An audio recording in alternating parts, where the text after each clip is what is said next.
বাংলাদেশের বড় বড় জায়গায় বাংলাদেশের যে বিশ্ববিদ্যালয়গুলো আছে সেই বিশ্ববিদ্যালয়গুলোতে শিবিরের ছাত্রদের শিবির প্যানেলের মহা ভূমিধস বিজয় হয়েছে। আর এই ভূমিধস বিজয় প্রমাণ করে আগামীর বাংলাদেশ হবে কোরআনের বাংলাদেশ, আর আগামীর বাংলাদেশ হবে ইসলামের বাংলাদেশ। এজন্য এই চাকসু তারপরে রাকসু প্রত্যেকটা বিশ্ববিদ্যালয়ে শিবিরের জয়। একটা মাত্র পদ পেয়েছে এজিএস চট্টগ্রামে ছাত্রদল, আর সব জায়গায় ছাত্রদলের ভরাডুবি। এখান থেকেই প্রমাণ করে যে আগামীর বাংলাদেশ জামাত ইসলামের বাংলাদেশ হবে ইনশাআল্লাহ। বাংলাদেশকে নতুন করে সাজাবে বাংলাদেশ জামাত ইসলামী। এই বাংলাদেশকে স্বাধীন বাংলাদেশ, সকলের অধিকার নিশ্চিত করবে বাংলাদেশ জামাত ইসলামী ইনশাআল্লাহ। এদেশের সকল মানুষের নিরাপত্তা নিশ্চিত করবে। আত্মীয়করণ করা হবে না, দলীয়করণ করা হবে না, প্রত্যেকেই সমান অধিকার পাবে। আল্লাহর আইন এদেশে বাস্তবায়ন করা হবে। অনেকেই এই আল্লাহর আইন এদেশে বাস্তবায়ন হোক চায় না, কারণ আল্লাহর আইন যদি বাস্তবায়ন হয়ে যায় তাহলে চোর যারা, চাঁদাবাজ যারা, তাদের হাত কাটা পড়ে যাবে, তারা জেলখানায় বন্দী হবে। এই জন্য সেই সময় যে চোর, বাটপার, চাঁদাবাজ তারা চায় না কখনো আল্লাহর জমিনে আল্লাহর দিন প্রতিষ্ঠিত হোক এবং আল্লাহর বিধান অনুযায়ী এই দেশ পরিচালিত হোক। এই জন্য অনেকেই নিজের সমালোচনা না করে জামাত ইসলামের সমালোচনা করা শুরু করে দিয়েছে।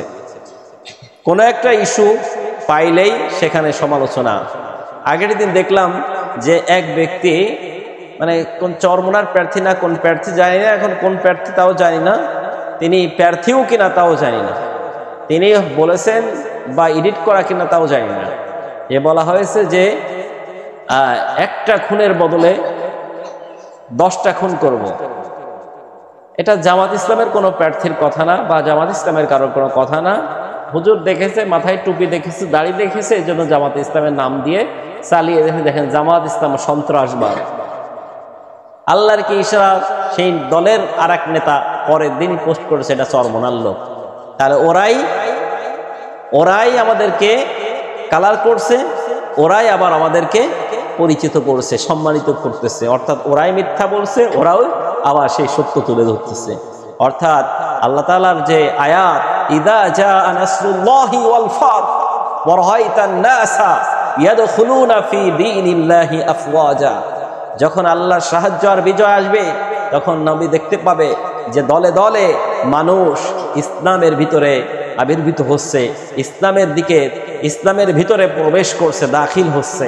তা আমরা সেটাই দেখতে পারছি। আজকে ছাত্র দল বিএনপির ভরাডুবি চলতেছে, কারণ মানুষ এখন বুঝে গিয়েছে যে আসলে কোনটা সঠিক কোনটা বেঠিক।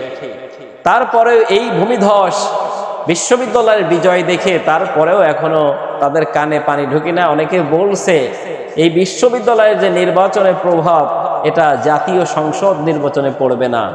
এটা ওখানে শিক্ষিত লোক, ভালো মন্দ বিবেচনা করার মতো মেধা আছে, কিন্তু গ্রামঘাটের মানুষ, গ্রামগঞ্জের মানুষ, তারা তো এই বিবেচনা করবে না, কারণ তারা অশিক্ষিত। আমি বলতে চাই আহাম্মক, এখন হাতের ভিতরে স্মার্টফোন, গোটা বিশ্ব হাতের মধ্যে। কি হয় না হয় দেশে, কি হচ্ছে না হচ্ছে মুহূর্তের মধ্যে সকলের হাতে পৌঁছে যাচ্ছে। এই জন্য মানুষ বিবেচনা করে ফেলেছে, মানুষ নিয়ত করে ফেলেছে যে আগামীর বাংলাদেশ জামাত ইসলামের ধারে তুলে দিতে হবে। কারণ একটা বার জামাত ইসলামীকে দেখতে চায়। আপনাদেরকে দেখেছে আগে, বিএনপিরা কি করেছে সেটা দেখেছে মানুষ, এরপর আওয়ামী লীগ কি করেছে সেটাও দেখেছে, চাচা এরশাদ কি করেছে সেটাও দেখেছে। এবার এই বাংলাদেশের মানুষ দেখতে চায় জামাত ইসলামকে, যে জামাত ইসলাম কোরআন দিয়ে আল্লাহর জমিনে আল্লাহর দিন প্রতিষ্ঠা করবে, দেশ পরিচালনা করবে, কোরআন হবে সংবিধান, এই সংবিধান অনুযায়ী দেশ চলবে।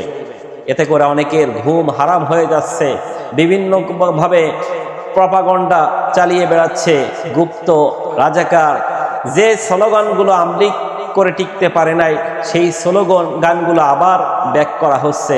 অর্থাৎ এর দ্বারাই বোঝা যাচ্ছে যে আমলিগ যে কাজ করতে পারে নাই সেই কাজ বিএনপি যারা করতে চায় এরাও আমার মনে হয় আমলিগের মতো দশা হতে যাচ্ছে। এজন্য সাবধান ভাই, আপনার রাজনীতি আপনি করুন। আপনি যদি ইসলাম না বোঝেন, ইসলামের দিকে যদি ধাবিত না হন, তাহলে চুপ থাকেন। আপনার জায়গায় আপনি যেভাবে পারেন নির্বাচন দিয়ে, আপনি যে কোনো কলা কৌশল দিয়ে বিজয় হন, কোনো অসুবিধা নেই।